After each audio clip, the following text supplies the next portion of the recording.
Bonjour Charlotte, Bonjour bienvenue. Maëla. Donc Charlotte, tu es prêtresse de la rose. Est-ce que tu peux nous dire qu'est-ce que c'est qu'une prêtresse de la rose et depuis combien de temps tu officies, ton Mm, parcours en quelques oui. mots? Alors, plus exactement, je suis prêtresse d'Avalon sur la lignée de la rose et du pommier. Euh, Ça veut dire que dans ma pratique et dans ma prêtrise, je mêle ensemble deux traditions, on va dire occidentales et européennes. Et pour ce qui est de la lignée de la rose, ça veut dire que je m'inscris dans une tradition christique qui a été portée et transmise par l'apôtre des apôtres, qui était Marie-Madeleine. Donc c'est vraiment un enracinement dans la tradition christique, mais en dehors des dogmes, en dehors du cadre religieux. Voilà. Ok. Et du coup, est-ce que tu peux nous dire un petit peu comment tu en es arrivée là? Quel est ton parcours? Oui, bah en fait c'est un long cheminement. C'est pas quelque chose que l'on décide avec la tête en général. On se réveille pas un matin en se disant tiens je vais devenir prêtresse. D'autant plus que moi je suis née et j'ai grandi, j'ai été élevée dans un cadre absolument athée où il n'y Mhm. avait absolument pas d'ouverture sur la spiritualité.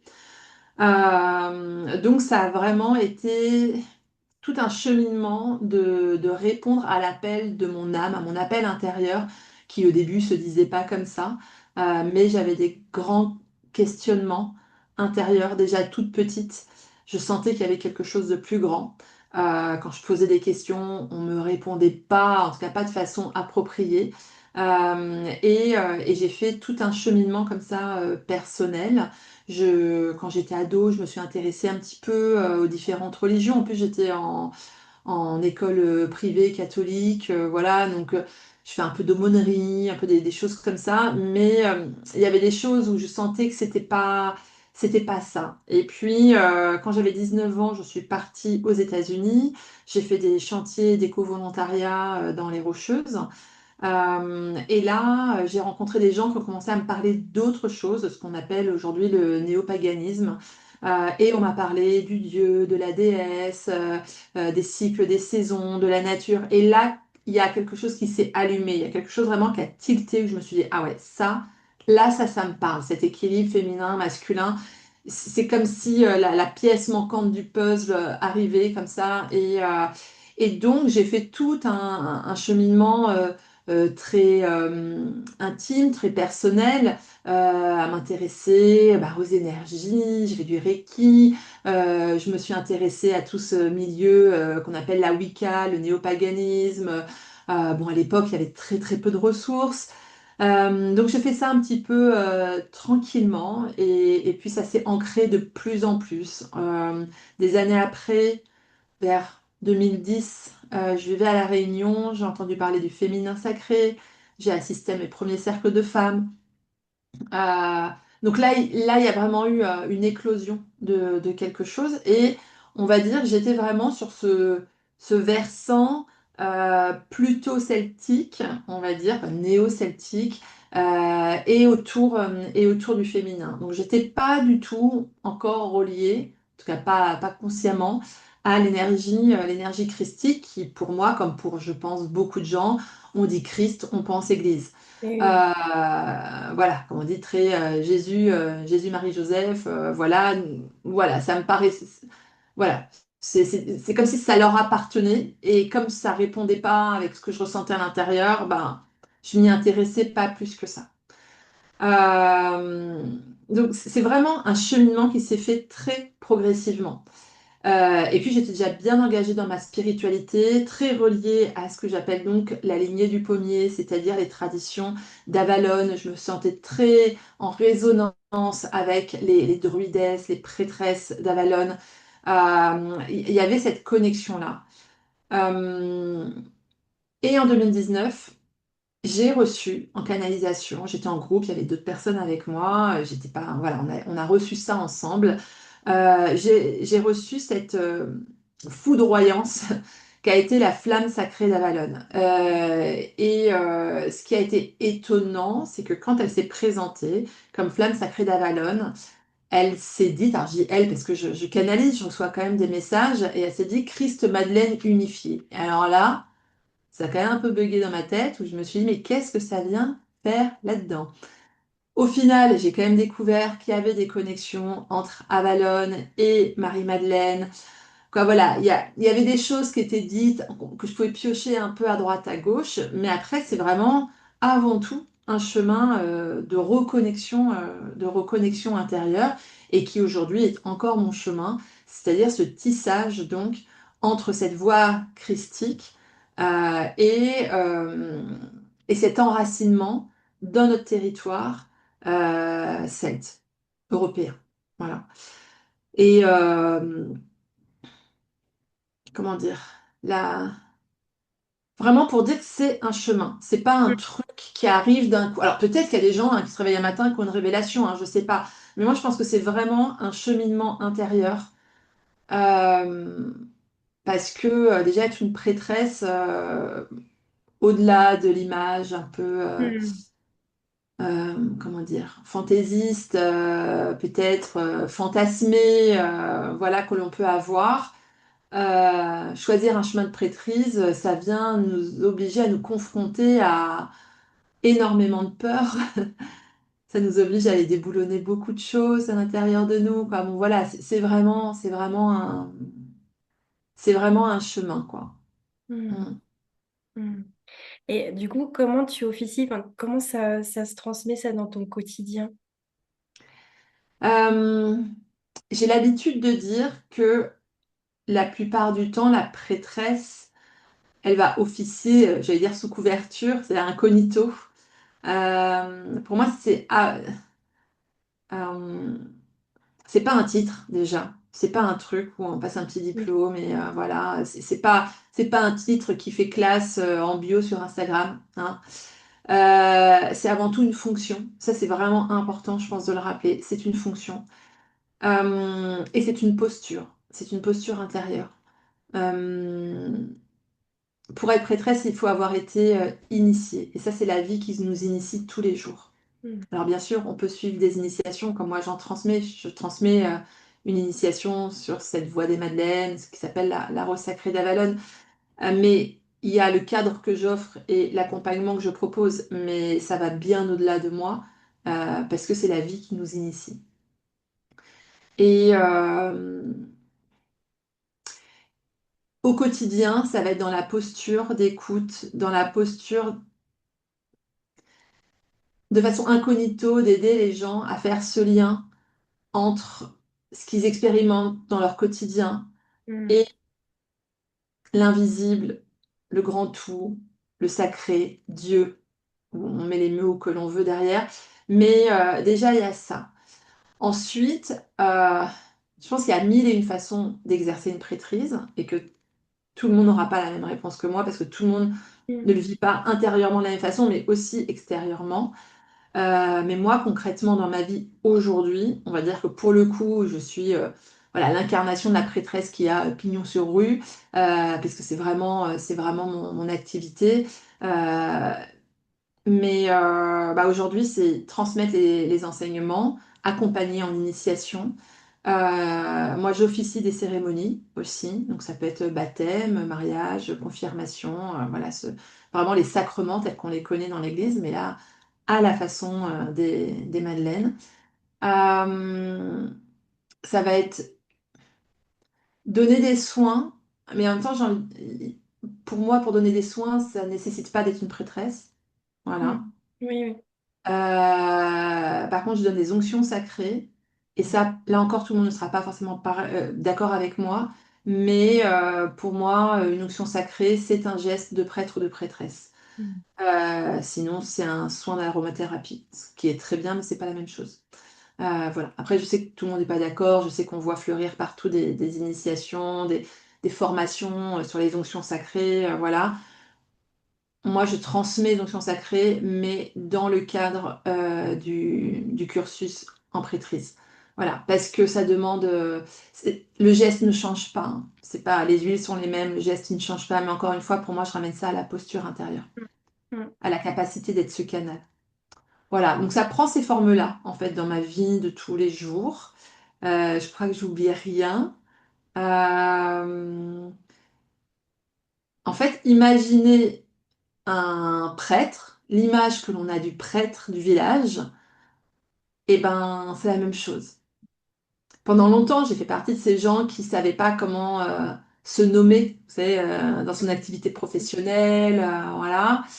Euh, Thérapeute, accompagnante, etc., etc. Et puis en fait, j'avais vécu toute cette initiation en prêtrise. Puis en fait, j'ai regardé ce que je faisais, ce que je proposais. J'ai dit, mais en fait, je propose ce qu'un prêtre proposerait dans le cadre de l'Église. Je suis une prêtresse, quoi. Mm. Et c'est pas évident. C'est pas Mm. évident à dire, c'est pas évident à assumer dans le quotidien et tout ça. Mais pour moi, c'est aussi un reclaiming d'une fonction qui nous est légitime en tant que femme et d'une fonction qui n'appartient pas qu'au cadre des religion. Euh, donc pour moi, c'est important de pouvoir le poser, de pouvoir le dire, de pouvoir l'assumer. Voilà. Mm. Ok. Et bon, comme tu l'as dit tout à l'heure, il y a les défis par rapport à ce cheminement, à cette voie. Et il y a aussi, du coup, j'imagine, les défis d'entreprendre cette voie dans une entreprise, donc quelque chose de vraiment... Mm, euh, voilà, ces deux chemins, ces deux voies s'entremêlent pour, mm, euh, pour ne faire plus ou moins qu'une. Je ne sais pas quelle est ta vision dessus, mais euh, est-ce que tu as les mêmes défis dans ton entreprise que dans ton chemin personnel ou voilà, est-ce que tu as rencontré des défis particuliers par rapport à suivre cet engagement et cette voie dans une posture d'entrepreneuse, quoi? mm. Oui, oui, oui, tout à fait. Et alors, déjà, une prêtresse va pas forcément exercer dans un cadre entrepreneurial, comme je Mm. disais. Ça peut être de façon plus incognito. Certaines vont choisir une voie peut-être associative ou faire ça à côté de leur profession. Voilà, moi, c'est j'ai envie de dire, un engagement plein et entier. Donc, ça supposait d'avoir une structure entrepreneuriale. Ce qui, pour le coup, n'était pas une évidence pour moi, étant donné que moi, je viens du monde du soin. Mon premier métier, c'est infirmière. Mm. Je n'ai aucune culture entrepreneuriale, aucune formation. Ma famille ne vient pas du tout du monde de l'entreprise, donc avec même aussi beaucoup de peut-être d'a priori ou de pensées un peu négatives en lien avec l'entreprise. Donc ça n'a pas été évident et donc c'est un chemin sur lequel je suis depuis 10 ans, mais dont je me saisis un peu plus, on va dire, ces deux dernières années. Parce que être thérapeute, accompagnante, prêtresse, ça je sais faire. Entrepreneuse, c'était vraiment loin d'être une évidence. Et comme beaucoup de personnes, beaucoup dans leur énergie féminine, très connectées, j'ai pas mal délaissé cette dimension structure entrepreneuriale, voire un peu méprisée, voilà, rejetée et tout ça. Aujourd'hui, ce que j'ai compris, c'est que pour pouvoir œuvrer, pour pouvoir offrir ce que j'ai à offrir dans le monde, il me faut une coupe Mm. qui contiennent une structure, un cadre, et que l'entreprise, elle m'offre ça. Donc maintenant, je me plonge entièrement dans le fait d'embrasser aussi l'entrepreneuse en moi. Je vois un petit peu comme la prêtresse qui est ma féminine et l'entrepreneuse qui est ma masculine. Mm. Donc c'est toute une danse intérieure de réconciliation féminin et masculin et comment je guéris ce qui a besoin d'être guéri, comment j'ai fait se rencontrer, dialoguer, s'unir ensemble. Euh, Comme dans tout couple, c'est pas tous les jours rose. Voilà, il y a des conflits. Maintenant, ce que vraiment je suis en train d'intégrer, c'est que l'entrepreneuriat, c'est un chemin de connaissance de soi et c'est un chemin de développement personnel extraordinaire.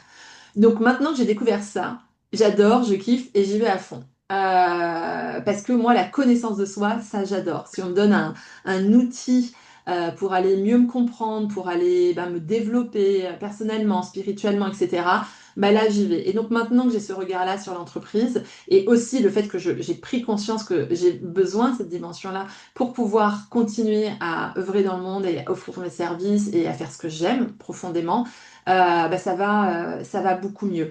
Mais évidemment, ça a été challengeant. On va dire, j'ai eu toute ma période challengeante autour de la prêtresse, sortir du placard en tant que femme spirituelle, femme qui gagne sa vie à travers la spiritualité, femme ben, prêtresse, donc nettoyer aussi toutes les peurs, je pense notamment aux mémoires de sorcières, d'inquisition. Quoi, il y a quand même énormément de choses qui sont attachées à cette fonction. Et puis maintenant, ben, en ce moment, je suis en train de me saisir du sujet de l'entrepreneuriat. Donc voilà, ça peut être ben, c'est quoi être une entrepreneuse? Donc entreprendre au féminin déjà Mm. Mm. et entreprendre au féminin dans le monde spirituel. Mais c'est en fait péter tous les codes. C'est Ouais. vraiment aller à l'encontre de ce que le monde patriarcal dans lequel on vit, dans ce qu'il nous propose. Donc oui, oui, il y a eu beaucoup de challenges et puis aussi cette notion de gagner de l'argent Mm. avec quelque chose de spirituel. Ça, c'est des choses qu'on a énormément posées et que je pense qu'on nous pose encore beaucoup. Cette idée que est-ce que si je gagne de l'argent correctement, mon message il est toujours clair? Est-ce que quoi, tout ce qu'on peut projeter, parce que moi j'avais beaucoup de projections Ouais. autour de l'entreprise, le patron, l'argent, etc., etc. Sans parler de quand on a des mémoires de prêtresses, on a aussi des mémoires de nonnes, de religieux, de religieuses, avec les vœux de pauvreté, avec cette notion de service qui devient un sacrifice, etc. Donc, oui, oui, il y a des challenges dans l'entrepreneuriat au féminin, spirituel. Oui, oui, il y a des challenges, mais en même temps, voilà, moi j'aime bien les challenges et je trouve ça assez passionnant. Et surtout, ce que j'aime aussi, c'est que j'ai l'impression d'ouvrir de nouvelles voies. Mm. Et, et c'est beaucoup dans mon énergie, cette idée de créer, euh, de créer, d'apporter du nouveau.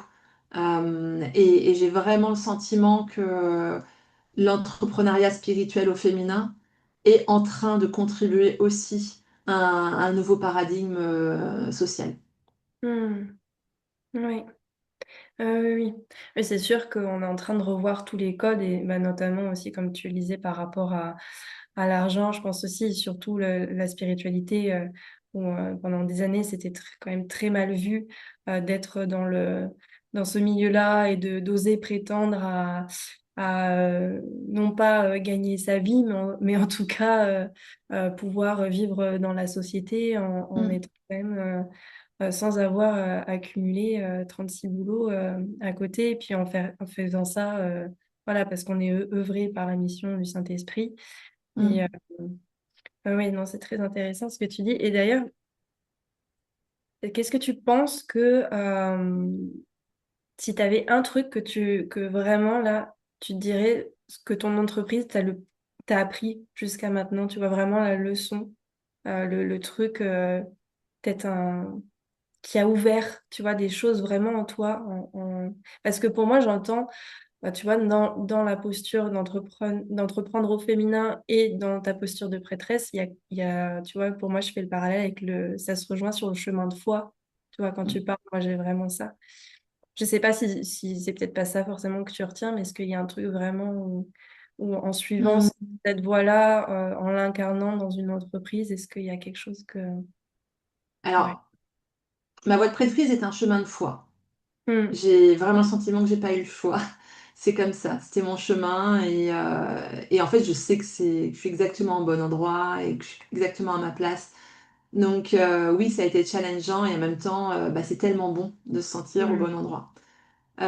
Pour ce qui est de l'entreprise, euh, qu'est-ce que ça m'a révélé? Ça me révèle quand même que malgré toutes les difficultés, les incertitudes, etc., C'est quand même une voie assez joyeuse pour moi par rapport au fait d'être libre. Mon entreprise s'appelle quand même Wild and Free Academy. La notion de liberté, elle est importante pour moi. La notion de plaisir et de joie aussi. Euh, et être son propre patron, en l'occurrence sa propre patronne, et avoir le champ libre pour la créativité, moi, c'est quand même assez génial. Ça j'avoue que, euh, comme je dis, je viens d'un milieu très salarié, hein. Toute ma famille est salariée. J'ai été moi-même salariée pendant plus de 10 ans. Et oui, l'entrepreneuriat est beaucoup plus incertain et comporte tellement de défis et tout, mais par rapport à mon énergie, à qui je suis, c'est quand même un terrain de jeu assez incroyable. L'autre chose que mon entreprise m'apprend, c'est que en fait, mon entreprise est mon miroir, où Mm. c'est où c'est une sorte de prolongation dans la matière de mon énergie aussi. Donc, sa santé, on va dire, dépend aussi beaucoup de mon état à moi, de mon état intérieur. Là où il y a des difficultés dans mon entreprise, eh ben, je vois là où il y a des difficultés à l'intérieur de moi. Ça a été par exemple, je prends l'exemple de la visibilité. Mm. J'ai eu des, pas mal de difficultés au début à me sentir, quoi, à être visible, mais c'était vraiment en écho avec mes propres peurs, mes propres verrous. Et en fait, ben, au fur et à mesure qu'on va travailler sur soi, ça va libérer l'entreprise, quoi. Il y a vraiment ce jeu comme ça de miroir. On parle beaucoup des relations miroirs dans le couple, c'est vrai. Mm. C'est vrai dans plein d'autres aspects de nos vies. Mm. Ce couple intérieur, on peut le voir vraiment dans plein d'autres aspects, et notamment à travers l'entrepreneuriat. Mm. Oui, oui. Et voilà, on est en plus dans un monde qui, là, ces dernières années, on voit que vraiment en déconstruction, quoi, enfin, en tout cas, quand on est vraiment dans une période de grands chamboulements, de grands changements. Et est-ce que du coup, ça impacte aussi ton entreprise dans la vision que tu as d'elle, de ce que tu as envie de mettre en place dans le futur? Euh, alors, est-ce que le fait qu'on soit dans un monde en transformation, ça vient impacter mon entreprise? Pas vraiment, parce que je pense que je suis née pour être un de ces agents du changement et d'être wild and free. Il y a vraiment cette idée-là. Donc, je pense pas que j'ai jamais pensé mon entreprise façon ancien monde ou ancien rêve, ancien paradigme, quel que soit le mot que l'on emploie, quoi. Euh, je pense pas. Après, mon entreprise, elle a évidemment, de par mon activité, une mission de contribution. Mm. Ceci dit, ces derniers temps, j'ai quand même travaillé aussi à ne pas oublier que je faisais partie de cette contribution. J'ai essentiellement eu cette idée de contribution, quitte à ce que ça me desserve aussi. Et on m'a rappelé là tout récemment que bah, c'est pas une association, une entreprise, ça reste une entreprise à but lucratif. Ça veut dire qu'elle est aussi au service de ma propre vie, de ma Mm. propre expansion, de ma propre sécurité. Et ça, je pense que c'est bon de se le rappeler. Comme on dit, un charité bien ordonnée commence par soi-même, où il faut savoir remplir sa propre coupe pour pouvoir offrir dans le monde. Ça, c'est vraiment des choses que je trouve, ces 2 dernières années en train d'intégrer. Parce que avant, évidemment, dans ma posture de soignante, d'accompagnante, puis de prêtresse, j'étais beaucoup, là, pour le coup, c'est assez ancien paradigme, dans cette notion de don de soi et de sacrifice. Euh, et aujourd'hui, je suis en train de bouger ces lignes-là. Ça ne veut pas dire que je vais basculer en mode, maintenant c'est que pour moi, c'est pas ça. Oui. Ma vision de contribution, elle est vraiment là. Mais j'avance aussi en âge. Et voilà, mais ma... j'ai besoin de prendre soin de moi, j'ai besoin de prendre soin de mon corps, de mon énergie, de ma vitalité, j'ai besoin de prendre soin de ma joie. Et je sais que si je veux offrir ce que j'ai à offrir, j'ai besoin de me sentir au quotidien dans une forme de sécurité et l'argent amène cette sécurité. pas, la sécurité ne vient pas que de l'argent, mais dans nos besoins fondamentaux, si on reprend la pyramide de Maslow, on a besoin de pouvoir avoir un toit au-dessus de la tête, manger Oui. correctement, et puis ne pas être la trouille au bide tous les mois, parce que moi j'ai vraiment traversé des périodes de précarité. Je sais que quand je suis figée dans mon angoisse, en gros quand je suis dans le mode survie, je suis pas à mon plein potentiel parce que évidemment que c'est la survie qui prime sur le reste. Donc évidemment que ça va nous désaligner, évidemment que ça vient perturber notre canal, évidemment qu'on n'offre pas des choses depuis le même espace.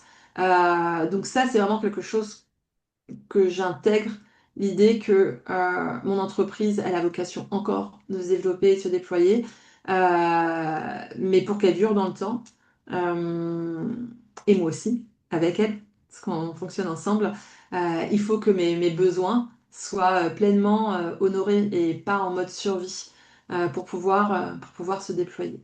Mm. Mais oui, bien sûr, j'ai une vision de contribution. Euh, je pense vraiment que le monde de demain, il va être initié par les femmes. Mm. Et que pour les femmes puissent se saisir de cette opportunité et être dans leur pouvoir, l'entrepreneuriat reste quand même une voie royale. Mm. Parce que quand on est bloqué dans, on va dire, dans le salariat, avec des structures encore assez figées, de systèmes de hiérarchie, aussi, le salariat, je veux dire, il y a quand même une réalité, c'est que les femmes sont pas à la même place que les hommes dans l'entreprise. Elles sont moins payées, elles accèdent moins à des postes réellement impactants. On va pouvoir libérer notre vision et notre potentiel de création, Mm. diffuser notre énergie dans le monde et proposer autre chose. Euh, à travers l'entrepreneuriat. Évidemment, il n'y a pas que ça, mais je pense que ça reste une voie royale. Mais ça demande aussi aux femmes de déployer beaucoup de courage Mm. pour se saisir de cet espace-là, là où Mm. on n'est pas traditionnellement attendu. Ouais. Ah oui. Et je trouve que aussi il y a quelque chose qui ressort aussi, je pense, pour les femmes, tu vois, d'assumer aussi, de se donner le droit d'avoir des ambitions. Si je trouve que c'était quelque chose qui était beaucoup mis plutôt sur les hommes et le masculin. Et, euh, et pour autant, comme tu dis, avec notre part féminine, avec notre part masculine, on a aussi je pense pour beaucoup, en tout cas, le truc de vraiment oser ses ambitions, oser se donner les moyens de ses ambitions. Et puis comme tu partageais aussi, euh, pas forcément dans cette interview, mais dans tes posts aussi, la notion des femmes et de rapport à l'argent, aussi on nous donne pas forcément non plus les moyens de gérer cet argent, de se donner accès à, à cet argent et à partir de l'espace de la création aussi, parce qu'on n'a pas, Mm, certes, faut travailler, ça tombe pas du ciel, mais il n'y a pas non plus ce truc de se tuer à la tâche et tu vois, ça peut mm. aussi se faire depuis l'espace de la création, du plaisir. Enfin, je sais pas, toi, qu'est-ce que tu en penses Ben, par rapport à ça? Parce que il y a le truc, tu vois, de vivre de son activité, donc du coup, ça voudrait dire aussi mourir de son activité. Tu vois, c'est comme si on. ouais. Je sais Mm. pas si tu Alors, as. il y a plusieurs choses dans ce que tu me demandes. La notion d'ambition, je vais y revenir parce qu'effectivement, euh, je pense que c'est quelque chose qui est encore très mal vu au féminin.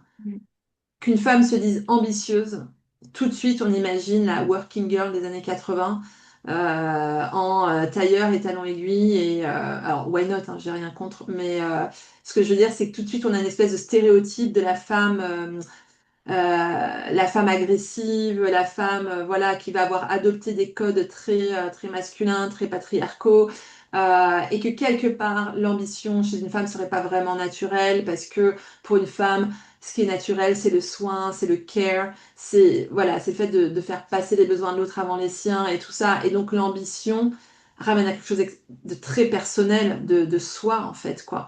Et clairement, il y a un stigma sur les femmes avec l'ambition. C'est pas simple. Du coup, très vite, on va justement faire comme j'ai fait tout à l'heure, parler de notre mission de contribution. C'est pas pour moi que je le fais, c'est pour les autres. Mm. Et on commence beaucoup, quand on est, je pense, beaucoup dans l'entrepreneuriat, en tout cas l'entrepreneuriat spirituel, justement à pas assumer toute cette dimension entrepreneuse, à pas assumer de vouloir gagner de l'argent, à essayer vraiment, ouais, mais je le fais pour le monde, je le fais pour les autres, je le fais.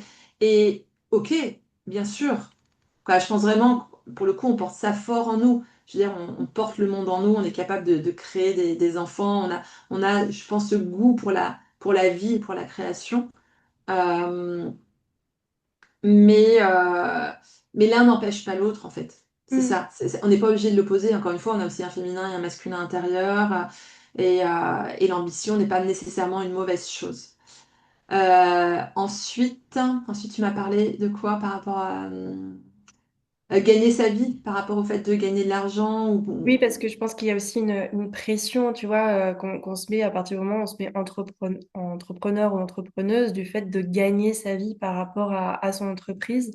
Comme si, tu vois, ça mettait une pression du fait que, bah, du coup, on pourrait mourir de par son entreprise, tu vois, si on n'arrivait Euh, pas ouais, alors à... moi je le vois pas forcément comme ça parce que de toute façon, entrepreneuriat ou pas entrepreneuriat, on vit dans un monde où on va te demander de gagner ta vie, même si évidemment c'est un non-sens que notre vie est sacrée, qu'on a le droit de vivre depuis l'instant où on est né. Mais ça, j'ai envie de dire, c'est presque encore un autre sujet. Mais on va dire si on prend le contexte actuel, que tu sois salarié, que quoi, je veux dire, à partir du moment où tu es adulte, on va te demander de gagner ta vie. Euh, Et par rapport à l'entrepreneuriat, bah, je reviens sur le fait de tout à l'heure, c'est que euh, une entreprise a un but lucratif.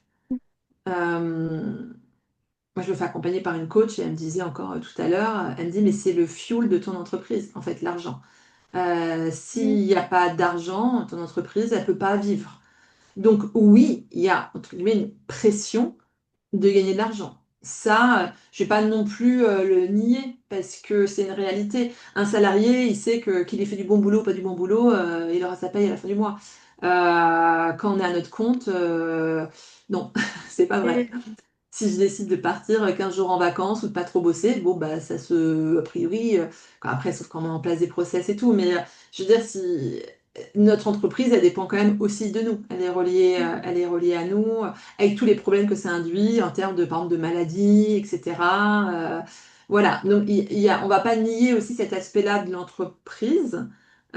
Où oui, euh, ça suppose que, moi, ce qui me vient là, c'est quand même, il y a une idée quand même où tu te responsabilises par rapport au salariat. Comme je dis, au salariat, presque, bon, l'argent il tombe, quoi. Là, tu sais que tu es libre, mm, voilà. Mais aussi, ça te met et dans ton pouvoir et dans ta responsabilité de faire en sorte que cette entreprise, alors pour ne pas dire gagner sa vie, soutienne tes besoins, mm, tu vois. mm, Tes besoins à la fois en tant qu'individu, et aussi ses propres besoins d'entreprise. Parce mm, qu'on sait bien qu'aujourd'hui, quand on a une entreprise, je veux dire, je prends même une micro-entreprise, on est autour de 45% de charges. Alors les gens vont dire, ben non, mais l'URSSAF, c'est 22. Oui, ça, c'est que l'URSSAF, mais il y a toutes mm, les autres charges. mm, Donc, en fait, grosso modo, quasiment 50% de ce qu'on génère ne, ne va pas dans notre poche, quoi. Donc, oui, il y a quand même cette pression, mais après ça dépend comment on la vit. Est-ce qu'on la vit de mm. façon depuis un espace joyeux Ouais. ou est-ce qu'on le vit comme un truc de insurmontable? Mm. Oui, oui, c'est pas... de toute façon, ça nous... Enfin, moi, je trouve que l'argent, c'est aussi un miroir de plein de choses. Et, et oui, ça nous met aussi face à des endroits d'insécurité. Enfin, comme tu disais, évidemment que l'argent permet de répondre à nos besoins primaires, mais il ne donne pas toute la sécurité dont on a besoin aussi. Donc, il ne faut pas mettre toute sa sécurité sur son entreprise tout en sachant que bah, il faut quand même y aller, quoi. Ah oui, bien sûr. faire la part des choses et ouais, ouais. Bien sûr, dans le sens où, alors ça pour le coup, je connais des personnes qui ont vraiment de l'argent et qui sont hyper insécures. Donc on sait Ouais. bien que avoir beaucoup d'argent, quelle que soit la façon, ne garantit pas un sentiment de sécurité intérieure. Ça, c'est sûr. Et en même temps, l'argent fait partie de ce qui contribue à ressentir de la sécurité. Ouais, ouais. Ouais, c'est très intéressant. C'est un sujet qu'on peut explorer des heures et des heures, mais est-ce que du coup, tu aurais un conseil, peut-être celui que tu aurais aimé entendre à un moment donné ou même encore maintenant pour, voilà, pour une femme entrepreneuse ou qui aimerait se lancer? Ouais. Alors ça va être très basico-basique et factuel, mais parce que moi je ne l'ai pas fait du tout au début, c'est de faire une compta, de faire des tableaux Excel. J'ai fait mon premier tableau Excel en début d'année, après 10 ans d'entrepreneuriat. Parce que je ne savais même pas faire un tableau Excel. Pour vous dire, mes compétences entrepreneuriales doivent bien. Moi, j'étais vraiment dans, voilà, j'ai quitté mon boulot d'infirmière, je faisais des consultations, j'accompagnais chez des cercles de femmes. Bon, voilà, c'était bon. Là, je me dis quand même, si j'avais mis un peu plus de structure au départ, des trucs de base, hein, sans rentrer dans un gros truc de marketing, de grosses comptes, de machin, mais vraiment, à partir du moment où on a une entreprise, ben voilà, poser les chiffres, quoi, tout Mm, simplement. Alors, moi, j'ai fait un bac L, quoi, littéraire pour les plus jeunes. Autant dire que c'était tellement loin de mon univers. Et en fait, non, c'est chouette. Ça donne, ça permet aussi de nourrir, dans la matière, de façon très concrète, de nourrir la vision qu'on a intérieure. Parce que être quoi, une prêtresse entrepreneuse, bah, c'est pas juste être celle qui reçoit des canalisations et des guidances, etc. C'est qu'à un moment donné, bah, il faut se saisir de cette dimension entrepreneuse. Ou sinon, on fait autre chose, oui. on a un boulot à côté, on fait ça sous Mm, forme d'association, c'est autre chose. Mais mm, là, si on reste dans ce contexte de être une entrepreneuse spirituelle, et là en l'occurrence une prêtresse, euh, oui, ça ne veut pas dire s'enfermer dans une logique de businesswoman, mais c'est quand même ne pas zapper quelques bases, le b.a.-ba, quoi. Voilà. mm, Et ne pas avoir peur de ça, ne pas avoir peur des chiffres, comprendre que ça vient en soutien mm, de ce qu'on souhaite vraiment offrir avec notre cœur, avec notre âme. Après, est-ce que j'ai vraiment des grands conseils à donner? Déjà, j'ai pas. Voilà, comme je dis, je suis moi-même en chemin, surtout sur l'entrepreneuriat. Je me sens plus solide dans ma posture de prêtresse que dans ma posture d'entrepreneuse.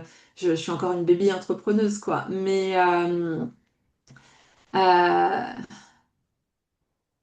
peut-être se faire confiance aussi. mm, La notion de se faire confiance, sans non plus aller se planquer derrière des espèces de fausses excuses. Oui, mais j'attends de recevoir la guidance, de machin. En fait, c'est toujours trouver l'équilibre mm, entre cette partie connectée, féminine, et cette partie ben, dans la matière et structurée. Et moi, c'est ce que j'appelle avoir une spiritualité incarnée. Pour qu'elle soit au service, il faut qu'elle soit incarnée. L'entreprise offre cette possibilité d'incarnation. Donc ne pas négliger l'un des ou l'autre des aspects. Pas rentrer forcément dans une logique hyper entrepreneuriale à l'ancienne mm, et se déconnecter de sa guidance intérieure. Parce que je pense qu'il n'y a pas deux entrepreneurs spirituels qui vont mm. agir de la même façon. Je vois je parlais des coachings et tout ça, mais moi, par exemple, un coaching qui veut me vendre une méthode clé en main, ça me parle pas. Ouais, ouais, oui. Pas du tout. Euh, Je sais que je suis guidée, je sais que le divin, il œuvre à travers moi et à travers mon entreprise. Donc j'ai besoin de laisser de la place pour ça. Donc voilà, avoir confiance en sa guidance intérieure, mais pas avoir peur non plus de poser les chiffres. Mm, Voilà, allier mm, les deux. mm. Ouais. Super, merci pour tous ces conseils et ces tips. Et du coup, donc tu offres régulièrement des conférences qui Oui, sont voilà, sur Marie-Madeleine ou la Voie de la Rose ou Avalon. mhm, oui, Tu as aussi une page Instagram. oui, Widen Free Academy. Et tu as aussi donc créé un oracle, donc l'oracle du cœur sacré d'Avalon. Alors, Oui. Voilà. Donc avec Bruce Hérault, donc qui a fait Oui. les dessins. Et bon, évidemment, je suis pas objective, mais il est top. De toute façon. Oui, bon, j'avoue, je l'aime beaucoup aussi. Bon, en plus, je peux dire, les dessins sont magnifiques, c'est pas moi qui les ai Ouais, faits, hein, donc voilà. Mais ouais. bon, Brocero, c'est quand même un grand artiste du monde féerique, du monde celtique. Voilà, il est quand même assez connu et reconnu. J'ai la chance que ce soit un de mes amis et d'avoir pu faire cet oracle avec lui. Et c'est vrai que les illustrations sont quand même super belles. Et puis les messages, ben, je les ai reçus pareil, de façon canalisée, c'est passé à travers moi et j'ai des très beaux retours sur cet oracle. Moi, j'avais juste comme intention vraiment de créer l'outil dont j'avais besoin pour accompagner ma voie initiatique de la Rose sacrée d'Avalon. Et c'est une forme de prolongement de cette voie que je porte. Et ouais, ça a été une chouette aventure de créer cet oracle. Ouais, il est vraiment, vraiment magnifique et vraiment pertinent, puissant. Et où est-ce qu'on peut le retrouver? Est-ce que bah, dans les Partout. en vente Il est internet? distribué par la maison d'édition Très Daniel, hein, qui est quand même assez Ouais. connue. Donc, chez tous les libraires, évidemment sur Amazon, même si c'est pas le vendeur que je recommande le plus. Mais voilà, si vous avez, enfin, les personnes qui écoutent, si elles ont leurs habitudes avec Amazon, on le trouve. Et sinon, bah, toutes les librairies. Et s'ils l'ont pas, il suffit de le commander et ils l'auront Hmm. facilement, parce que tous les grands distributeurs Ouais. le distribuent. Ouais. Ouais. Moi, pour la petite info, j'avais trouvé le mien à l'espace culturel de Leclerc. Hmm. Oui, voilà, il est Au souvent dans détour, comme ça, les dans... Culturales et Leclerc et tout ça. Oui, oui. Hmm. Ok, super. Merci beaucoup pour ce moment. Merci pour ton temps et ton partage. Et du coup, Merci je beaucoup, mettrai- Maëla. merci à toi. Je mettrai donc tes infos si les gens ont envie de voir ça. Et puis, je ne peux qu'encourager à aller voir ce que tu fais. C'est très inspirant, moi, je trouve. Donc, Mm. merci beaucoup à toi. Mm. Merci, Maëla, de m'avoir invitée. Merci beaucoup. Merci.